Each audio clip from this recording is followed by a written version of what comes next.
दोस्तों, क्या आप जानते हैं एक बार सृष्टि की सारी गतिविधियां रुक गई थी और तीनों लोकों में त्राही त्राही मच गई थी। एक बार ब्रह्मदेव ध्यान मग्न में इतना लीन हो गए थे कि उनके सृष्टि के बारे में उन्हें कुछ पता ही नहीं था। और अंतर ध्यान इतना लीन होने के बाद माँ सरस्वती काफ़ी व्याकुल हो गए। नारद मुनि जाते हैं, ब्रह्मदेव को जगाने का भी प्रयास करते हैं, लेकिन ब्रह्मदेव नहीं जागते। तभी माँ सरस्वती व्याकुल होकर भगवान भोलेनाथ के पास आते हैं।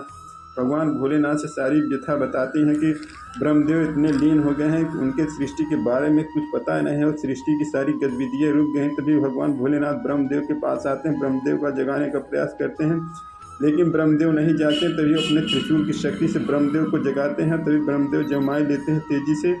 जमाई लेते ही एक सिंदूरी मानव का उत्पन्न होता है। सुंदरी मानव का उत्पन्न होते ही तभी ब्रह्मदेव की आंखें खुल जाती हैं और देखते हैं भगवान भोलेनाथ स्वयं साक्षात आए हैं उन्हें जगाने के लिए। तभी भगवान भोलेनाथ ब्रह्मदेव को समझाते हैं, आपकी घोर निद्रा और ध्यान लीन होने से सृष्टि में त्राही त्राही मच गई है और सारे प्राणी व्याकुल हो चुके हैं और सृष्टि की सारी गतिविधियाँ रुक गई। तभी ब्रह्मदेव क्षमा याचना मांगते हैं भोलेनाथ से कि ऐसी भविष्य में कभी गलती न। तभी भोलेनाथ वहाँ से चले जाते हैं। तभी माँ सरस्वती देखती हैं ये सिंदूरी मानव पुत्र कौन है। तभी ब्रह्मदेव से पूछती है माँ सरस्वती कि ये सिंदूरी मानव पुत्र कौन है। ब्रह्मदेव बताते हैं कि सिंदूरी मानव मेरे जमाई से उत्पन्न सुंदरा सिंह है। तभी सुंदरा सिंह ब्रह्मदेव को प्रणाम करता है, उनसे शक्ति की याचना करता है। भगवान ब्रह्मदेव उसे शक्ति देते हैं, कहते हैं कि तुम एक शक्तिशाली होगे और शक्तिशाली होने के बाद तुम जिसके अपने भुजाओं में जकड़ लोगे वह खंड खंड हो जाएगा और उसकी मृत्यु हो जाएगी। और तुम्हारे भुजाओं में इतनी शक्ति सामर्थ्य होगा कि तुम त्रिदेवों के अपनी भुजाओं में समाहित कर सकते हो। तभी सिंदूरी मानव आकाश मार्ग से जा रहा। तभी नारद भगवान और पर्वतराज से भेंट हो जाती है। तभी सिंदूरी मानव के अंदर आसुरी प्रवृत्ति की शक्तियाँ जाग उठती है। वो सोचता है क्यों ना हम नारद भगवान के ऊपर अपनी शक्तियों का प्रयोग करें, देखें कि ये खंड खंड होते हैं कि नहीं। तभी नारद भगवान वहाँ से अदृश्य होकर भाग जाते हैं। तभी सिंदूरासुर के मन में विचार है तो क्यों नहीं अपनी शक्ति ब्रह्मदेव के ऊपर प्रयोग करे। अगर कुछ वो खंड खंड होते हैं तो वो तो सृष्टि के रचयिता वो फिर निर्माण अपने आप को कर लेंगे। तभी वो ब्रह्मदेव के ऊपर जाता है और उन्हें भुजाओं में जकड़ने का प्रयास करते हैं और ब्रह्मदेव वहाँ से अदृश्य होकर भाग जाते हैं बैकुंठ लोक। और माता सरस्वती भी बैकुंठ लोक भाग जाती है, अपनी जान बचाकर बैकुंठ लोक जाते हैं। तभी भगवान विष्णु कहते हैं चलो शिव भगवान के पास कैलाश पर्वत। तभी सभी लोग कैलाश पर्वत भगवान भोलेनाथ की शरण में आ जाते हैं। तभी वहाँ सिंदूरासुर भी आ जाता है। सिंदूरासुर अपनी शक्तियों के बल से पीछा करते हुए कैलाश पर्वत पर आ जाता है। तभी भगवान भोलेनाथ उसको समझाते हैं कि सिंदूरासुर तुम लौट जाओ, नहीं तो इसका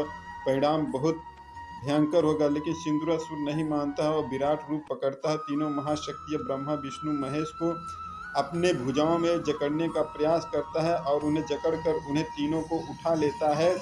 तभी माँ पार्वती व्याकुल होकर गणेश भगवान का आवाहन करती है और पुत्र गणेश कहकर पुकारने लगती हैं। तभी पुत्र गणेश भगवान बातें माँ पार्वती की सुनती हैं। व्याकुल होकर भगवान गरुड़ वहाँ से माँ पार्वती पुत्र गणेश का आवाहन करती है। तभी पुत्र गणेश वहाँ पर आ जाते हैं और विराट रूप पकड़ते हैं। सिंदूरासुर को काफ़ी समझाते हैं, सिंदूरासुर नहीं मानता है और तीनों शक्तियों को नहीं छोड़ता है, ब्रह्मा विष्णु महेश को।